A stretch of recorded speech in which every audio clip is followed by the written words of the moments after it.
வயோபதி அந்த ஸ்டூடெண்ட் பிள்ளைங்களா இருக்காங்களா, குழந்தைங்க கால் நடக்க முடியாமலாம் கஷ்டப்பட்டுருக்காங்களா, ட்ரீட்மெண்ட் பார்க்குற ஒரு டாக்டர் வயோபதி டாக்டர் அவர் நேற்று என்ன பார்க்க சந்திக்க வந்திருந்தாங்க. இந்த மாதிரி ஹாஸ்பிட்டல் ஒன்று ஓப்பன் பண்ண போகிறோம், நீங்கள் வரணும்னு சொன்னாங்க.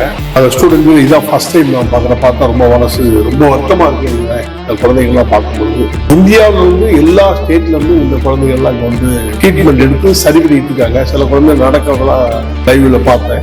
மனசு ரொம்ப வேதனையா இருந்துச்சு. இருந்தாலும் இறைவனுடைய படைப்பை நம்ம ஒன்றும் செய்ய முடியாது. அந்த குழந்தைகளுடைய இம்ப்ரூவ்மெண்ட்டுக்காக என்னுடைய சொந்த நிதியில வந்து நான் வயோபதி டாக்டர் அவர்கிட்ட நான் வந்து ஒரு 5 lakhs நிதியாக நான் கொடுத்தேன் சிகிச்சைக்காக. ஐயா அடிக்கடி பார்க்க போகிறாங்க. நேற்று தான் கேட்டா அப்படி ஹாஸ்பிட்டல்ல குழந்தைங்க எல்லாரையும் கொஞ்சம் கேட்டாங்க, அடுத்து என்ன டெவலப் பண்ண போறீங்கன்னு கேட்டாங்க. ஸோ ஸ்விம்மிங் பூல் கட்டலாம் அப்படிங்கிற மாதிரி இருக்கு அப்படின்னு. ஏதோ ஒரு விஷயத்துக்கு எங்களோட சப்போர்ட் ஒரு நாளைக்கு இருக்கும் அப்படின்னு சொல்லிட்டு வரேன்னாங்க.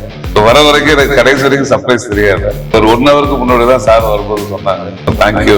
இந்த மாதிரி குழந்தைகள்லாம் உலக நாடுகள்ல, அது குறிப்பா இந்தியாவில் அதிகமாக இருக்குது. நான் நிறைய இப்படி ஒட்டுமொத்தமா அவங்களுடைய டாக்டர் ராமசாமி அவருடைய தந்தையார் ஆரம்பிச்ச அந்த வயோபதி பிள்ளைகளுக்கான சேவை செய்யக்கூடிய சேவை மையம் பல நூற்றாண்டுகளாக உருவாக்கப்பட்டது.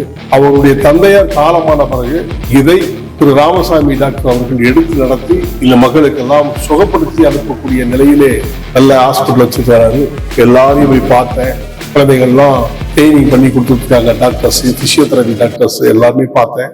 ஸோ இது மென்மேலும் சிறந்து மக்களுடைய சேவை மையமாக ஆக்கி மக்களுக்கு தொண்டு செய்ய என் சார்பில், என் குடும்பத்தின் சார்பில், தமிழக மக்கள் முன்னேற்ற கழக சார்பில் நான் சிறந்தாழ்ந்து வாழ்கிறேன். கரும்பு சார் கிடக்காரு, டெய்லி எனக்கு கரும்பு சார் கொடுப்பாரு. திடீர்னு 5 நாள் கடையை காணும், 10 நிமிஷத்துல கையை விட்டுட்டாரு. ஐயோ, கையை விட்டுட்டு திரும்பவும் ஒரு கையை வச்சு ரெடி பண்ணிட்டு இருந்தாரு. அவருக்கு ஏதாவது செய்யணும்னு நான் நினைச்சேன். 5,000 நம்ம